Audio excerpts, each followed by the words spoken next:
Assalamualaikum warahmatullahi wabarakatuh. Halo, ketemu lagi dengan Panda.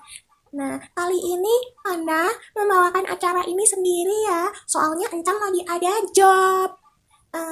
Nah, kali ini kita akan membahas tentang gangguan irama kelancaran.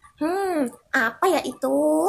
Kita simak aja ya pembahasannya. Kali ini yang jelasin Panda loh. Dengerin lo ya sampai selesai biar ilmunya nggak setengah-setengah dapatnya. Oke? Nah, jadi ada beberapa orang tua nih yang mengeluhkan kalau anaknya itu bicaranya cepat banget. Ada juga orang tua yang mengeluhkan bicara anaknya itu tergagap-gagap. Masalah apa ya ini? Nah, masalah ini bisa disebut dengan gangguan irama kelancaran.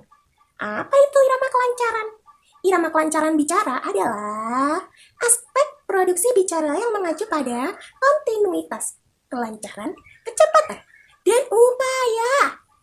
Gangguan irama kelancaran dibagi menjadi dua, yaitu stuttering dan cluttering. Stuttering itu gagap, cluttering itu kacau, bicaranya terlalu cepat gitu ya. Kita simak aja yuk pengertiannya berikut. Nah, gagap itu merupakan gangguan irama kelancaran yang paling umum. Gagap merupakan gangguan aliran bicara yang ditandai dengan pengulangan. Seperti pengulangan bunyi, suku kata, kata-kata, frasa, gitu. Terus terdapat perpanjangan suara, blok, interjeksi, dan revisi yang dapat mempengaruhi kecepatan dan ritme bicara. Disfluensi ini dapat disertai dengan ketegangan fisik, reaksi negatif, perilaku sekunder, dan penghindaran suara atau situasi berbicara. Gagap biasanya berasal dari masa kanak-kanak. Sekitar 95% anak yang gagap mulai mengalaminya sebelum usia 5 tahun.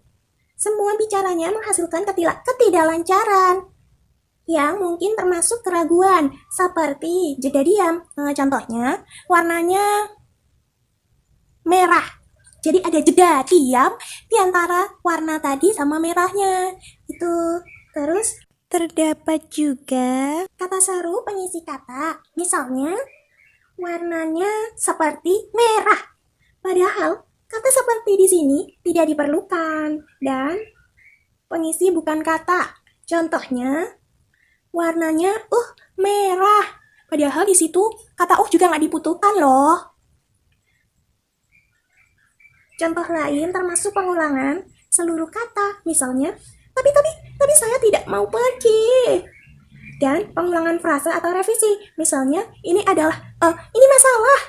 Jadi ada revisi di situ. Yang awalnya ini adalah diubah itu tadi.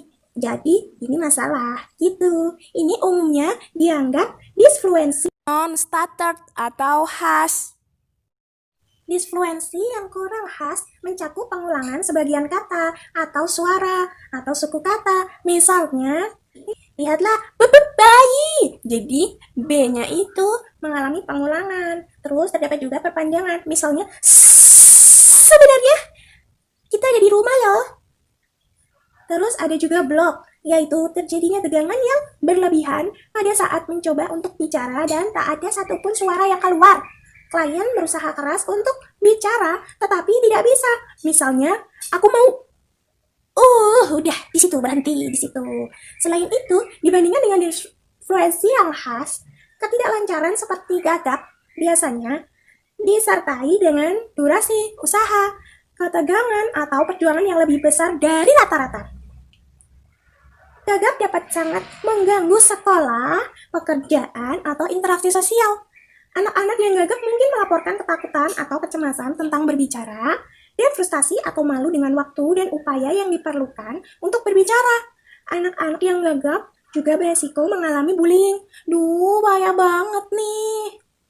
Gagap dapat terjadi bersamaan dengan gangguan lain loh, seperti gangguan suara bicara, cacat intelektual, dan gangguan bahasa.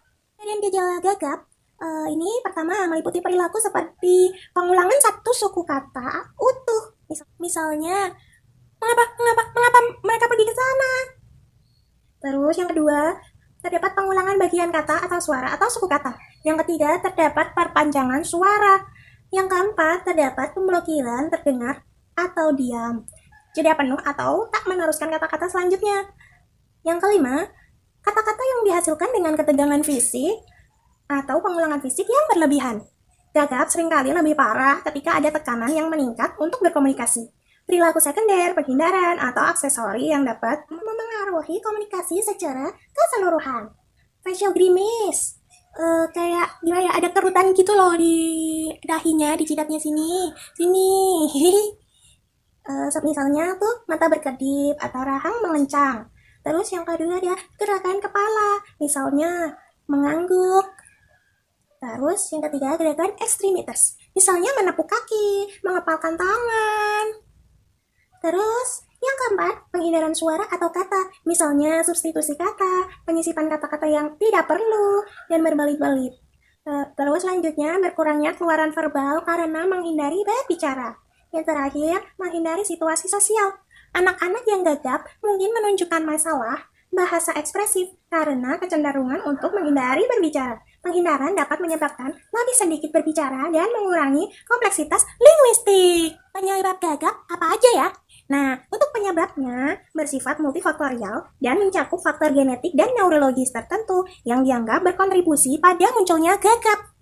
Meskipun genetik dan neurofisiologi tampaknya terkait dengan penyebab gagap, faktor lingkungan, temperamen, dan tuntutan bicara dapat mempengaruhi reaksi anak terhadap gagap loh.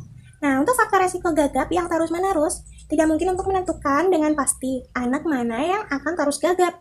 Tetapi, ada beberapa faktor yang menunjukkan kemungkinan yang lebih besar untuk menjadi kronis. Faktor resiko yang mungkin terkait dengan gagap terus-menerus meliputi, pertama, ada jenis kelamin anak, karena anak laki-laki beresiko lebih tinggi mengalami gagap daripada anak perempuan. Yang kedua, riwayat keluarga gagap.